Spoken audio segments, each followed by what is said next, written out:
What if I told you one of the world's most popular condiments might have been invented by accident? Or because someone ran out of cream? Yeah, mayonnaise has a surprisingly dramatic origin story. Mayonnaise is believed to have been created in 1756, when a French chef was preparing a victory feast after France captured the Spanish port of Mahon on the island of Minorca. Legend says he couldn't find cream for the sauce, so he improvised with egg yolks, oil, and vinegar. The result? A rich, creamy sauce called mayonnaise, named after Mahon, which eventually became mayonnaise.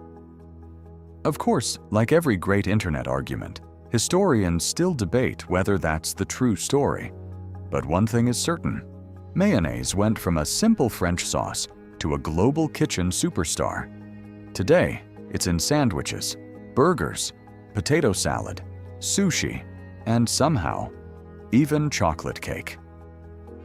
Don't question it. It actually works. What's the weirdest thing you've ever eaten with mayonnaise?